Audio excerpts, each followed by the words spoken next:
Todo cristão conhece o som aterrorizante da Sexta-feira da Paixão, o barulho do martelo, os gritos da multidão e o céu escurecendo ao meio-dia. E todos nós sabemos celebrar o estrondo glorioso do domingo de Páscoa, com a pedra removida e o túmulo vazio. Mas existe um abismo de silêncio entre esses dois eventos que a maioria de nós ignora. O sábado. Por mais de 24 horas, o Criador do universo ficou calado e imóvel dentro de uma caverna fria. Por que Deus precisou desse intervalo?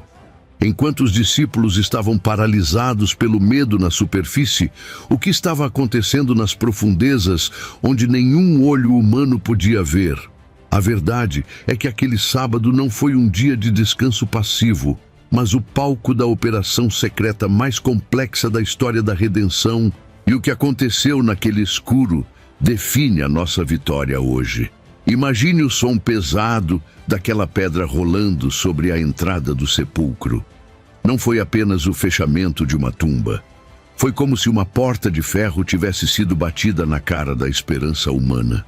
O sol havia se posto na sexta-feira, trazendo consigo um silêncio que o mundo jamais havia experimentado. Um vácuo no tempo, onde a própria voz de Deus parecia ter sido sufocada pela terra fria de Jerusalém.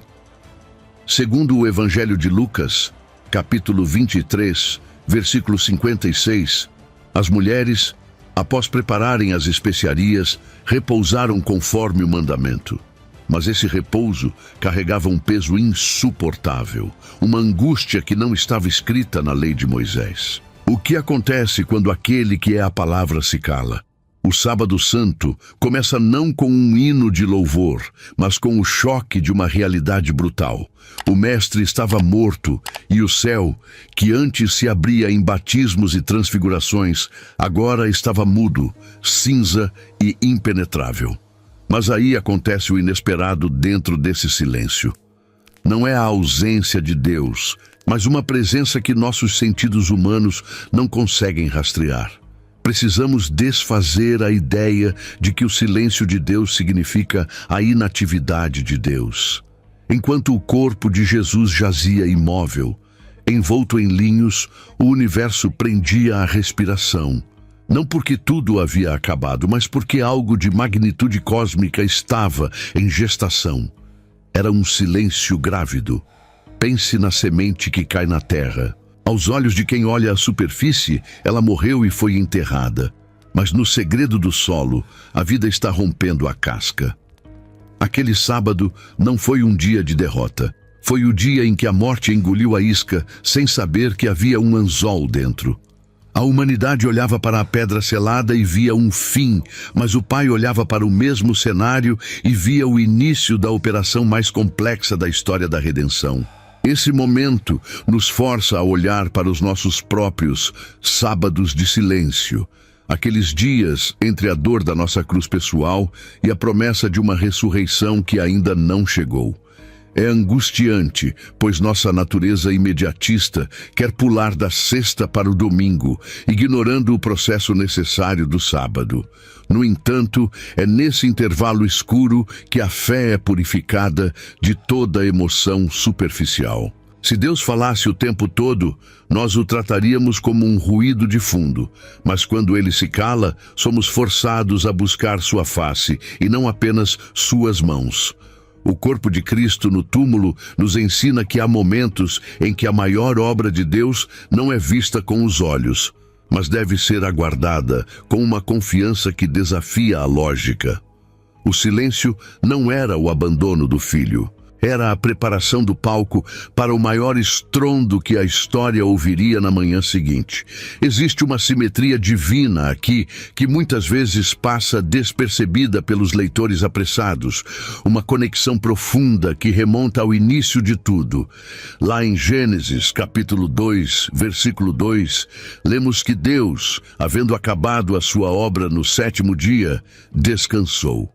Agora, avançamos milhares de anos no tempo e vemos o Filho de Deus, a encarnação do Criador, repousando em uma tumba exatamente no sétimo dia, o sábado. Isso não é uma coincidência de calendário, é uma declaração teológica.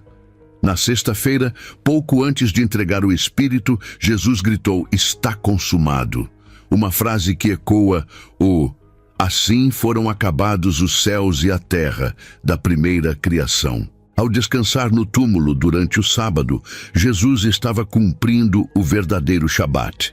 Ele havia terminado a obra excruciante da nova criação, a redenção da humanidade, e agora seu corpo descansava, santificando o túmulo e transformando o lugar da corrupção em um leito de espera. Só que havia um mistério acontecendo enquanto o corpo descansava. O descanso de Deus nunca foi ociosidade, mas sim a celebração de uma obra completa e perfeita. No Antigo Pacto, o sábado era a sombra. No túmulo, Cristo é a realidade. O parar de Deus entre a cruz e a ressurreição sinaliza que o esforço humano para se salvar havia chegado ao fim definitivo. Não havia mais sacrifícios a serem feitos, não havia mais sangue de cordeiros a ser vertido no templo. O sumo sacerdote final havia entrado no Santo dos Santos, não feito por mãos humanas, e agora o universo aguardava a aceitação desse sacrifício. Esse sábado santo é o divisor de águas entre a lei que exigia trabalho e a graça que oferece descanso. O corpo imóvel de Jesus era a garantia de que a dívida impagável havia sido quitada. O cheque foi assinado na sexta, e o sábado foi o tempo de compensação antes do saque glorioso no domingo. Entender isso muda a forma como enxergamos o nosso próprio descanso e a nossa salvação. Não estamos mais correndo em uma roda de hamster espiritual, tentando agradar a Deus com nosso suor, porque aquele que trabalhou por nós já completou a tarefa. O Sábado Santo nos convida a parar de lutar com nossas próprias forças e a confiar na obra consumada da cruz. É o momento de entender que, se Jesus descansou, é porque não sobrou nada para nós pagarmos. A pausa de Deus não foi um intervalo para ele recuperar o fôlego, pois o Todo-Poderoso não se cansa. Foi um selo de perfeição colocado sobre a obra da cruz. Enquanto os guardas romanos vigiavam um cadáver, o Pai contemplava a obra-prima da redenção, pronta para ser revelada. O descanso do túmulo não foi o sono da derrota, mas a serenidade de quem sabe que a vitória já foi assegurada e que o despertar é inevitável. Enquanto o céu operava em mistério, na terra a atmosfera era de um medo palpável e sufocante. Imagine a cena descrita indiretamente em João, capítulo 20, versículo 19. Os discípulos estavam trancados, com as janelas fechadas, aterrorizados pelos líderes judeus.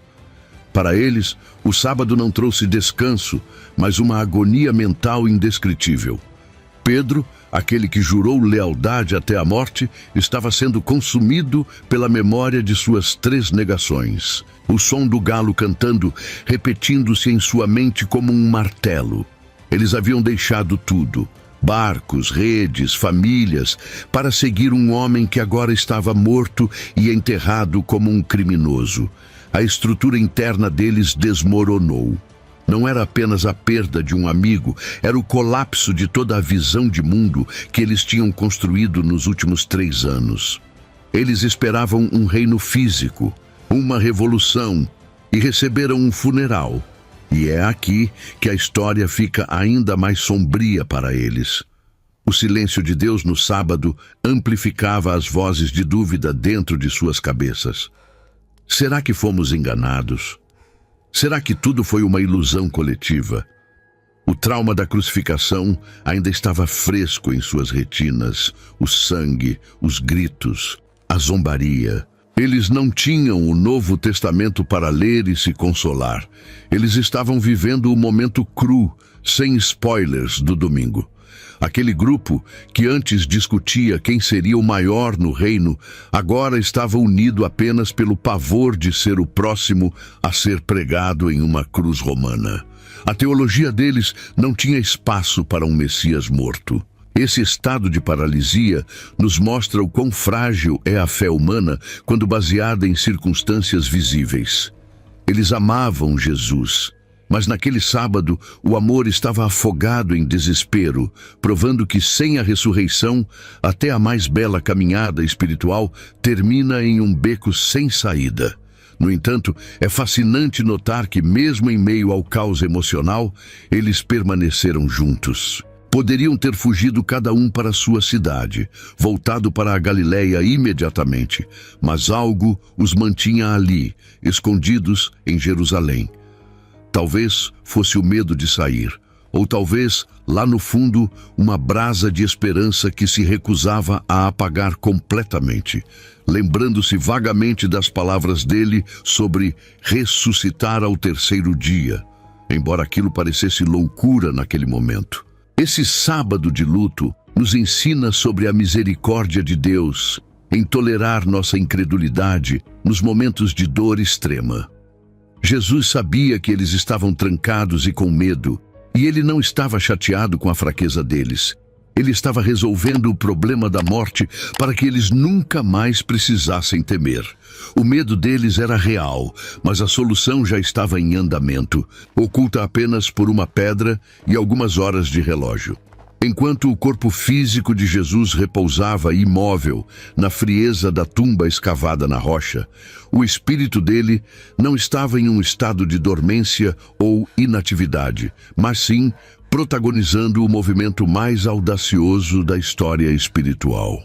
A Bíblia nos dá vislumbres fascinantes e misteriosos sobre essa jornada oculta, especificamente em 1 Pedro, capítulo 3, versículos 18 e 19, onde é dito que ele foi mortificado na carne, mas vivificado no espírito, no qual também foi e pregou aos espíritos em prisão.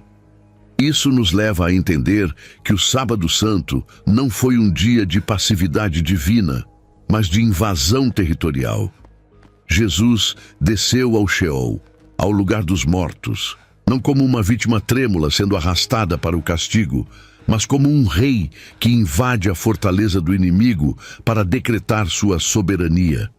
A teologia simplista muitas vezes ignora esse trânsito, mas é fundamental percebermos que a luz do mundo penetrou na escuridão mais densa, não para ser apagada por ela, mas para iluminar recantos que estavam sob o domínio da sombra desde a queda de Adão. Mas Deus ainda não tinha dito a última palavra, e o cenário nas regiões inferiores estava prestes a mudar drasticamente. Imagine o choque no reino das trevas. Por milênios, a morte funcionou como uma represa intransponível, retendo todas as almas, desde os mais ímpios até os patriarcas da fé que aguardavam a redenção. Quando Cristo desce a esse abismo, ele não vai para sofrer nas mãos de demônios, uma ideia equivocada que precisamos desfazer. Ele vai para proclamar a vitória. A palavra usada para pregou no texto original sugere uma proclamação de triunfo, como um general anunciando que a guerra acabou. Aqueles que estavam no seio de Abraão, aguardando a promessa, viram chegar aquele que era a própria promessa encarnada. O sábado foi o dia em que o abismo ouviu a voz do autor da vida, e as estruturas da morte começaram a trincar, pois não foram projetadas para conter a pureza absoluta e a divindade plena. Esse evento subterrâneo altera completamente a nossa compreensão sobre o alcance da graça e o poder de Cristo. Não existe lugar tão fundo, tão escuro ou tão distante onde a autoridade de Jesus não chegue. Se ele desceu às partes mais baixas da terra, como nos lembra Efésios capítulo 4, versículo 9, isso significa que ele preencheu todas as dimensões da existência com a sua presença. O silêncio na superfície da terra contrastava com o estrondo espiritual no mundo invisível. Enquanto os soldados romanos vigiavam uma pedra, Jesus estava confrontando a própria essência da separação eterna. Ele estava transformando o cativeiro, preparando-se para levar cativo o cativeiro. O Sábado Santo, portanto, foi o dia da inspeção final nas masmorras da existência humana, garantindo que, quando ele saísse dali no domingo, deixaria as portas destrancadas para todos aqueles que crescem nele. A morte achou que tinha capturado um homem, mas descobriu tarde demais que havia engolido o próprio Deus. É fascinante pensar na morte como uma entidade voraz que nunca saciou sua fome desde que o pecado entrou no mundo, devorando gerações após gerações sem nunca encontrar resistência. Contudo, naquele fim de semana, a morte engoliu algo que seria a sua própria destruição, caindo naquilo que os antigos teólogos chamavam de o anzol da divindade. A humanidade de Jesus foi a isca. Sua divindade foi o anzol. Em Atos dos Apóstolos, capítulo 2, versículo 24, o apóstolo Pedro declara com ousadia que era impossível que a morte o retivesse. Por que era impossível? Porque a morte opera sob uma lei específica. O salário do pecado é a morte. Ela tem direito legal sobre quem tem pecado. Mas Jesus não tinha pecado. Ele era o Cordeiro Imaculado. Quando a morte o tomou, ela cometeu uma ilegalidade cósmica. Ela tentou segurar aquele sobre quem não tinha jurisdição. E ao fazer isso, ela selou sua própria sentença de anulação. Só que havia um problema escondido para o reino das trevas nessa equação. Ao receber Jesus em seus domínios durante aquele sábado, a morte não apenas violou a justiça divina, mas também introduziu em seu sistema um vírus de vida incontrolável. Pense nisso como uma implosão controlada. Por fora, tudo parecia calmo e a vitória do mal parecia assegurada. Mas por dentro, o poder da vida indestrutível de Cristo estava desmantelando as engrenagens da mortalidade. O baguilhão da morte, que é o pecado, foi neutralizado porque todo o pecado da humanidade já havia sido pago na cruz. Portanto, no sábado, a morte estava, na verdade, engasgada com Jesus. Ela não conseguia digeri-lo e não conseguia cuspi-lo para fora até que o tempo determinado pelo Pai se cumprisse. Esse foi o dia em que o forte valente foi amarrado em sua própria casa e seus bens, as almas humanas, começaram a ser saqueados pelo mais forte. Essa realidade nos traz uma segurança inabalável diante da nossa própria mortalidade. O medo da morte que paralisa o ser humano vem da incerteza e da sensação de fim absoluto. Mas o Sábado Santo nos ensina que o caminho através da morte já foi desbravado e a saída já foi garantida. Jesus agora possui o que Apocalipse capítulo 1, versículo 18, chama de as chaves da morte e do inferno. Ter as chaves significa ter autoridade, acesso e controle. Ele não as pediu emprestado, ele as tomou. Durante aquele período silencioso de espera, a transferência de autoridade estava sendo consumada. O inimigo foi despojado de sua arma mais terrível. Agora, para o cristão, a morte não é mais um muro de concreto, mas uma porta de passagem, uma sombra sem substância real, porque aquele que parou entre a cruz e a ressurreição transformou o túmulo em um túnel em direção à luz. Muitas vezes olhamos para a espera como tempo perdido, mas na economia de Deus, a espera é o tempo de maturação, onde a raiz se aprofunda antes que o fruto apareça. O Sábado Santo representa esse período necessário entre a promessa dada e a promessa cumprida. Um tempo onde a semente precisa morrer completamente para deixar de ser semente. Em João capítulo 12, versículo 24, Jesus já havia avisado que se o grão de trigo não caísse na terra e morresse, ficaria só, mas se morresse, daria muito fruto. Aquele sábado foi o cumprimento literal dessa morte frutífera. Não bastava que Jesus morresse na cruz, ele precisava ser sepultado. O sepultamento é a prova da morte e a preparação para a nova vida. Sem o sábado, a ressurreição poderia ser vista apenas como uma reanimação. Mas o tempo passado no túmulo certificou que o velho havia passado totalmente e que o que surgiria seria algo inédito, o primogênito de uma nova criação. E então, no meio desse processo, somos confrontados com a nossa própria impaciência espiritual. Nós queremos o milagre instantâneo, a resposta no tempo de micro-ondas, mas Deus opera no tempo da agricultura. O sábado de silêncio força a alma humana a lidar com a ausência de sinais visíveis. É fácil crer quando o mar está se abrindo ou quando o pão está se multiplicando, mas crer quando o Salvador está morto e enterrado exige uma qualidade de fé superior.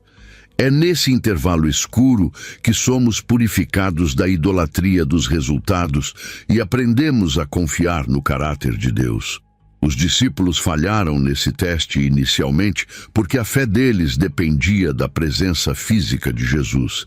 Mas nós, olhando para trás, aprendemos que Deus está trabalhando tão intensamente no silêncio do sábado quanto estava no barulho da sexta-feira ou na glória do domingo. O silêncio não é ausência, é uma concentração de poder prestes a ser liberado. Além disso, esse tempo de pausa serviu para cumprir profecias e tipologias que precisavam ser exatas, como o sinal do profeta Jonas, mencionado em Mateus capítulo 12, versículo 40, 3 dias e 3 noites no ventre da terra. A precisão de Deus é absoluta. Ele não antecipa e nem atrasa. Se Jesus tivesse ressuscitado imediatamente após a morte, a humanidade não teria tido tempo de absorver o luto, de sentir o peso real do sacrifício. O sábado permitiu que a realidade da morte assentasse para que a alegria da ressurreição fosse completa. É como segurar a respiração antes de um mergulho profundo. O sábado foi o fôlego prendido da história. Tudo estava suspenso.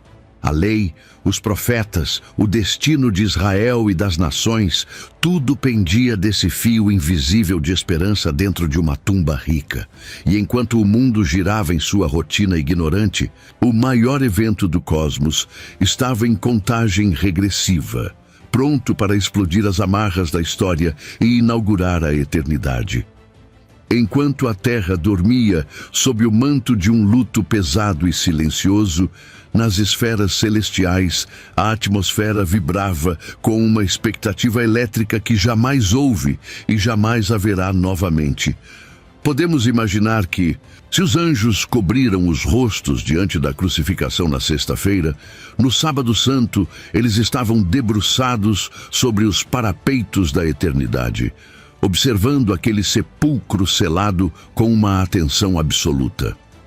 A Bíblia nos diz, em 1 Pedro, capítulo 1, versículo 12, que os anjos anseiam observar as coisas relacionadas à nossa salvação. E naquele momento, o foco de todo o exército celestial estava concentrado em um ponto minúsculo da geografia terrestre, um jardim nos arredores de Jerusalém. Não havia sono no céu, havia preparação. O Pai estava aguardando o momento exato, cronometrado desde antes da fundação do mundo, para dar a ordem que reverteria a entropia do universo.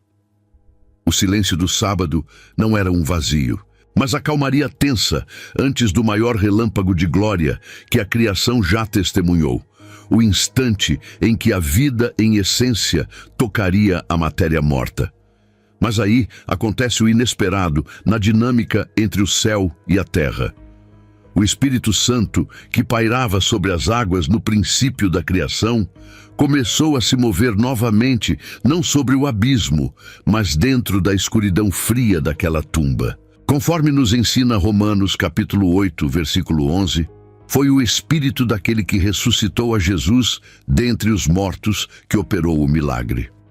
Naquele silêncio sepulcral, começou a haver uma agitação molecular e espiritual que nenhum olho humano viu.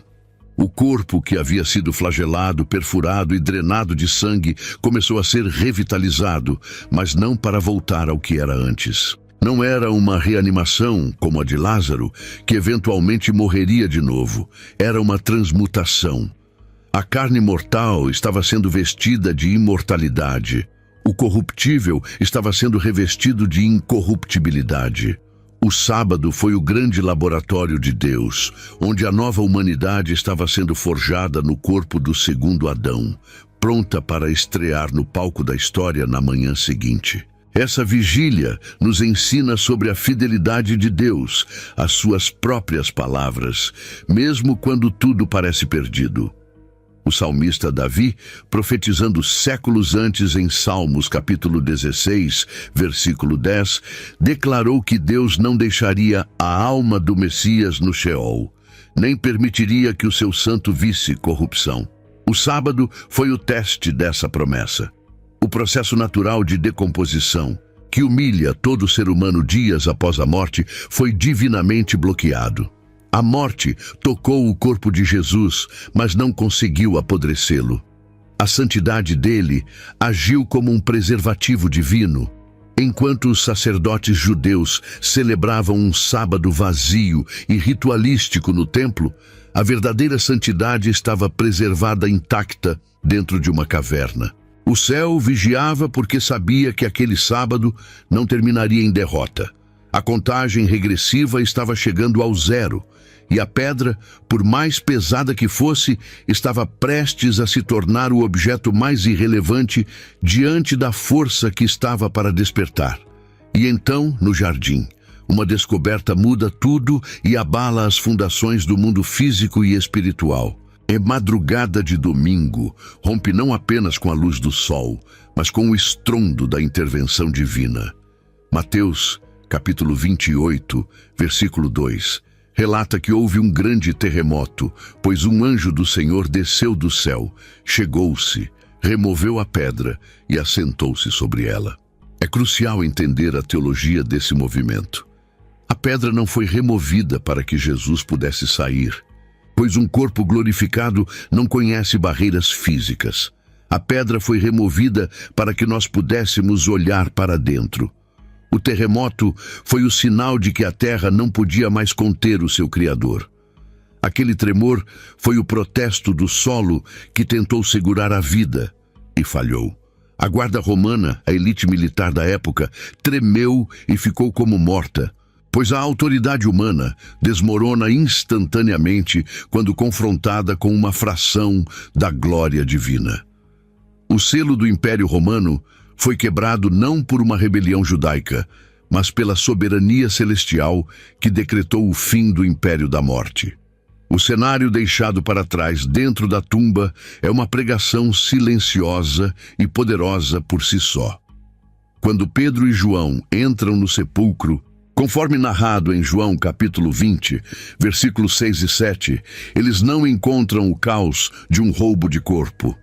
Ladrões de túmulos, na pressa e no medo, levariam o corpo com os lençóis ou deixariam tudo espalhado, rasgado e bagunçado. Mas o que eles viram foi uma ordem sobrenatural.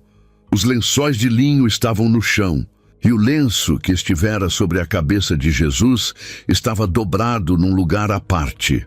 Esse detalhe do lenço dobrado é de uma delicadeza divina impressionante.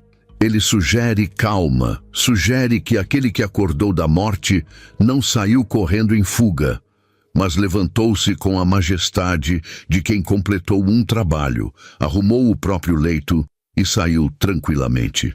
O sábado havia terminado, o descanso estava concluído e o mestre deixou o quarto arrumado como sinal de que a dívida estava paga e a vitória era absoluta e organizada. Esse momento marca o início de uma nova era para a humanidade. Jesus se tornou, como diz 1 Coríntios capítulo 15, versículo 20, as primícias dos que dormem. Ele foi o primeiro grão de uma colheita vasta, que incluiria gente de todas as tribos, línguas e nações. Ao sair daquele túmulo, ele não estava apenas salvando a si mesmo, ele estava abrindo uma brecha na muralha da morte por onde todos nós passaremos. A ressurreição validou tudo o que aconteceu na sexta e tudo o que foi esperado no sábado. Sem o domingo, a cruz seria uma tragédia e o sábado seria o silêncio final. Mas com o túmulo vazio, a cruz se torna triunfo e o sábado se torna a espera recompensada. A ressurreição foi o amém de Deus, a oração de agonia do Getsêmani. A morte foi tragada pela vitória, e o medo que paralisava os discípulos estava prestes a ser substituído por uma coragem que viraria o mundo de cabeça para baixo. Agora precisamos trazer esse enigma para o chão da nossa realidade diária, pois, em muitos sentidos, a vida cristã é vivida no Sábado Santo. Nós já fomos salvos pela cruz, a nossa sexta-feira já aconteceu e temos a promessa da glorificação final, o nosso domingo eterno. Mas vivemos no tempo intermediário, vivemos no já, mas ainda não. Hebreus capítulo 4, versículo 1, nos exorta a temer, pois, restando-nos a promessa de entrar no seu descanso, nenhum de nós pareça ter falhado. Muitas vezes nos encontramos em situações onde Deus parece ter parado. O diagnóstico médico não muda, o filho não volta, a porta de emprego não se abre, e o céu parece tão silencioso quanto estava sobre Jerusalém naquele dia. É a tentação de achar que o silêncio é sinônimo de abandono, e é aqui que muitos desistem, abandonando a fé a poucos metros da linha de chegada, justamente na hora mais escura que precede o amanhecer. Só que havia um problema escondido na nossa percepção humana limitada. Nós julgamos a obra de Deus pelo barulho que ela faz, mas o Sábado Santo nos ensina que as maiores obras de Deus são feitas no silêncio e no secreto. Se você está vivendo um sábado de silêncio em sua vida, onde as promessas parecem mortas e enterradas, lembre-se de que a semente precisa desse tempo na terra escura. Não tente desenterrar a semente antes da hora com sua ansiedade. Deixe o jardineiro trabalhar. Precisamos desfazer essa mentalidade imediatista, misturada com tudo o que o mundo prega sobre sucesso rápido, e recuperar a paciência dos santos. O silêncio de Deus não é um sinal de que Ele parou, mas de que Ele está preparando algo tão grande que precisa ser gestado longe dos olhos curiosos. A sua espera não é um tempo morto, é um tempo de gestação. O que Deus está fazendo em você enquanto você espera é tão importante quanto o que você está esperando receber. A mensagem final que o Sábado Santo deixa gravada em nossos corações é a certeza inabalável do domingo, porque Cristo ressuscitou. Nenhum sábado em nossas vidas é permanente. A dor tem prazo de validade, o luto tem dia para acabar, o silêncio será quebrado. Nós não olhamos para as nossas lutas como quem não tem esperança, nós olhamos para elas através da lente do túmulo vazio. O mesmo poder que operou naquele fim de semana em Jerusalém está disponível para nós hoje. Então, se hoje é o seu sábado, se tudo parece frio e fechado como uma pedra de sepulcro, permaneça firme, não saia da posição. Continue crendo na palavra que foi liberada na sexta-feira, porque o domingo é inevitável para aqueles que estão em Cristo. A história não termina no túmulo. Ela apenas recomeça ali, mais forte, mais viva e eternamente invencível. A maturidade na fé nos ensina que o silêncio de Deus nunca é vazio, mas cheio de propósito. Se você busca um conteúdo que respeite a sua caminhada e traga alimento sólido para a alma, faça parte desta nossa comunidade clicando em inscrever-se agora. Aproveite para deixar nos comentários a sua sabedoria. O que você aprendeu nos seus momentos de espera por Deus? Sua experiência de vida é valiosa e pode ser exatamente o que alguém precisa ler hoje para não desistir. Beijo.